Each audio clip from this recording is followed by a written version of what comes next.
السلام عليكم.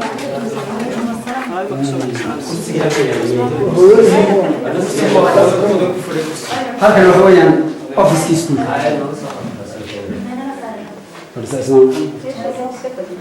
وأوفيس كيسكول كا. وكان معمولي اسمه محمد سعيد.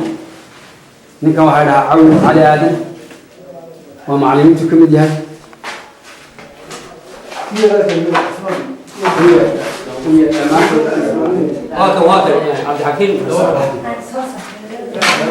عبد الحكيم عثمان سجنا ومعلم أحمد نووي أحمد عزيز ويا أحمد سلوات أفرت معلم سكولكم وقوة اسمان محمد سعيد وأنا كماملها وأنا كادح وأنا كقابنا يرى عرفتان يسووا هيك عن ليبر كوتشوجا حاجة تعينته وشامل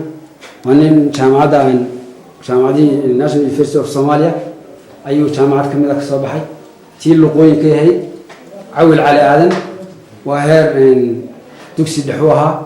هذا سوحه قال لي أوه وضع شامعة قلنا شويا إمسا سمستر بدنا مسعول ها سمستر كوجا ليه كتير ويا نكاس وحوين أحمد حسن يسوى هاي ليفل كيسوعها سكندري وكصباحي هالسيا شو حسين رئيسي شامعة طيب وكقاطي إمسا أفرسن ويا هاي عبد الحكيم اسمان محمد يسوون وحويان هير كيسو ودكسي دحه ولي سو جامعه مو بلابن حسيه شيء كلاسيده ايون بيسو قيبين سدا اي kala sareeyaan sidaasay weydiinay adoo maga iskuulkani intee arday weeye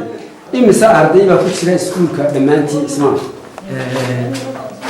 wallahi intii halkan inoo dhigsanada baa laakiin adigu waa xilliga ilaa waxa dhigta 5 iyo 6 ilaa 7 arday baa oo gabdhayna ma isku jira kalaas wala waayo marka fasal kastaba ama class kastaba intee qof baa ku jira kalaaska ugu badan waa 40 baa fadhida marka waa intee class weeye waxa weeyaan waa standard 3 waa standard 1 ilaa 5 marka midkiiba 40 baa ku jira maya waa kalaaska ugu badan oo aan qoranay yani sanadkan bilowgiisa aan qornay kuulada aan marka ilaa 70 qof ardaydu yihiin dhamaantood way marka hadii la sii wado oo la soo kordhiyo arday wal heliya Soomaa waa ilaa iyo classka intee yani ardaygu ilaa classka buu baranaya waxa weeyaan iskuulku waxa weeyaan dugsi hoose dhexe markuu dhameeyana markuu dhameeyay في المستقبل ان شاء الله سكرتيريga noogu dhow baan u tiri doonaa marba ama ha ahaado burco ama mid kale oo ka dhow ha waa sidaas aan doonaynay waxaan doonaynay in maxamed ugaas looga dhiso iskuulka boordanka ee secondary-ga hadii alla idmo si iskuuladan area-dan oo dhan marka ay uga soo baxaan anigu waxaan xasan maxamed saciid way garanaysan waxaan la socday odayaasha iyo iskuulka inaan soo fiirtirka soo sameeyno warbixintiisa marka dhammaan arday kala sida weyna ka soo marnay macallimiintii waa kuwa soo waayay tilmaanay gudidii dib baan idinka soo sheegi doonaa gudida tacliinta weeye marka ardayda halkan ka soo baxda iskuulku waa iskuul hoose dhexe markay standard 8 gaaraan ay ka soo baxaan way ku dib kulliya qaarkood inay burco u gudbaan oo waxay kala doonayaan waalidkii halkan ku nool iyo iyagii waxay kala noqonayaan kala laba kharash si dadkii meel isugu soo wada ururo oo ardaydii area-dan ku jirto oo secondary-yaasheedii waxaan jecelahay in maxamed ugaas ka dhisno school secondary si ardaydii area-dan ku jirtay oo dhan dhowr kala fara badan waa laga wadaa secondary-ga si loogu kala qaybqaybiyo ardaydii aan loo dayicin oo ay halkaa tacliintooda uga sii wataan gudidii waxbarashada iyadana halkan ay noo taagan tahay wixii warbixina iyo tiradooda intaba halkan aragtaan waxa weeyaan musqushii ama suuliyaashii loogu talagalay ardayda inay isticmaalaan markay iskuulka ku jiraan waad aragtaano saqafkii waxaa kala tegey dabayl dabayshaas dee kolley waxa ku koosgareeyey waa dayr la-aanta iyo dee dabaysha ku dhacaysa marka qaybina waa qaybtii hablaha qaybina waa qaybtii ragga saas u kala qaybsan yahay isticmaalkooda waa aragtaan biyo looma isticmaalo biyaha dee waa yar yihiin iyo jeer adigaarka wuu duray waa wada duusan yahay saqafkii ayuu kala tigtay dabayshu hase yeeshee jiingadi waa noo hayna dee waana burburan iyo wixii oo dhan taasina waa dhibaato ku haysa waxay ku hayso dayr la-aantu meesha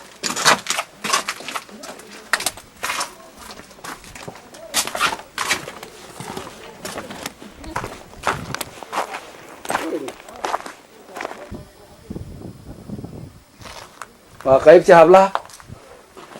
qaybtanna waad aragtaan iyadana albaabadiisii wixiisi waa dayacan yihiin saqafkiisi waa maqan yahay dabaysha isagana dhibaataysay waad aragtaan runtii si wanaagsan baa markii hore loo dhisay laakiin dee dabaysha aawadeed ayaa caynkaasi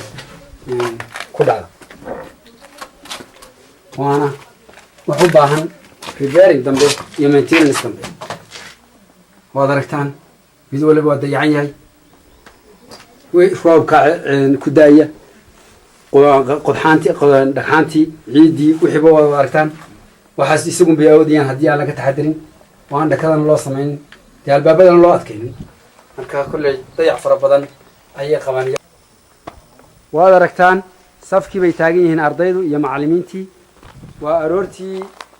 markii ay daabuurkii soo taageen markii hore inkastoo ay la kulmeen maanta ay tahay maalin fasaxa